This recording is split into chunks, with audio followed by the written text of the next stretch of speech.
રાજુ કરપડાએ મુખ્યમંત્રી સુધી કરી સફળ રજૂઆત। આજથી જ સૌની યોજના લિંક 3 ચાલુ થઈ જશે। મૂળી, થાનગઢ અને ચોટીલા તાલુકાના ખેડૂતો માટે રજૂઆત છે તે મુખ્યમંત્રીને કરવામાં આવી। હું મૂળી અને થાનગઢના ખેડૂતો વતી હૃદયથી આભાર વ્યક્ત કરું છું।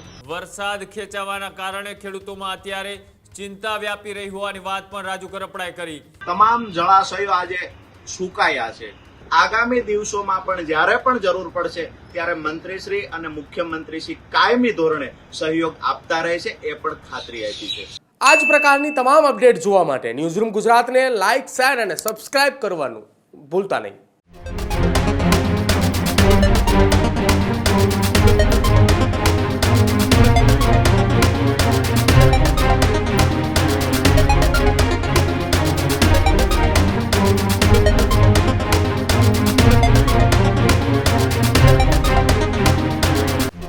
સુરેન્દ્રનગર જિલ્લાના ખેડૂતો માટે ફરી એક વખત રાજુ કરપડાએ મેદાને આવ્યા છે।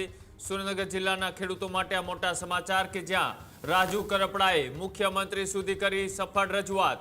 મૂળી, થાનગઢ અને ચોટીલા તાલુકાના ખેડૂતો માટે રજૂઆત છે તે મુખ્યમંત્રીને કરવામાં આવી।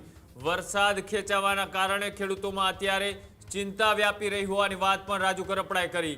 સોની યોજનાનું પાણી છોડાય તેવી ખેડૂતોની માંગ હતી અને સીએમ ભૂપેન્દ્ર પટેલ અને મંત્રી ઈશ્વરસિંહ પટેલને રજૂઆત કરવામાં આવી હોવાની વાત પણ રાજુ કરપડાએ કરી। આજથી જ સોની યોજનાનું પાણી છોડવામાં આવશે। એ વિસ્તારના ખેડૂતોનો જે પાક છે તે નિષ્ફળ ન જાય તેના માટે રાજુ કરપડાએ મુખ્યમંત્રીને રજૂઆત કરી। સાથે જ કહ્યું કે માનનીય મુખ્યમંત્રી અને મંત્રીશ્રીઓનો હું આભાર માનું છું તેવી વાત પણ રાજુ કરપડાએ કરી। એક બાજુ ખેડૂતોનું આંદોલન ચાલી રહ્યું છે, એ જે સુરેન્દ્રનગરનો કોઢ ગામનો વિસ્તાર છે તે હોય કે પછી મોરબીનો જેતપરનો વિસ્તાર હોય, આ બંને જગ્યાએ વીજ લાઇનને લઈ એ ખેડૂતો છે તે આંદોલન કરી રહ્યા છે। બીજી બાજુએ ચોમાસાનો વરસાદ એ ખેંચાઈ રહ્યો છે, ખેડૂતો એ પણ ચિંતામાં છે।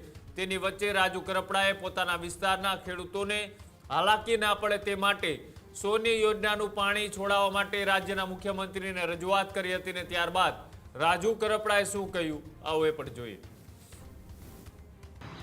હાલ વરસાદ ખેંચાવાના કારણે ખેડૂતોમાં એક ચિંતા વ્યાપી છે કે ખરેખર સમયસર વાવણી નહીં થાય તો શું કરીશું।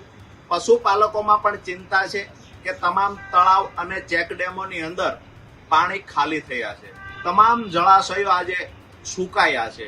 એ સમયે અમારા મૂળી તાલુકો, થાનગઢ તાલુકો અને સુરેન્દ્રનગર જિલ્લાના ખેડૂતોની જે રજૂઆત હતી કે ખરેખર સૌની યોજના લિંક 3માં પાણી છોડવામાં આવે તો મૂળી તાલુકો અને થાનગઢ તાલુકાના તળાવ તેમજ ચેકડેમ ભરી શકાય, ખેડૂતો સમયસર વાવણી કરી શકે તો સારું ઉત્પાદન લઈ શકે, પશુપાલકો ઘાસચારો વાવી શકે જો તળાવ અને ચેકડેમ ભરાય તો।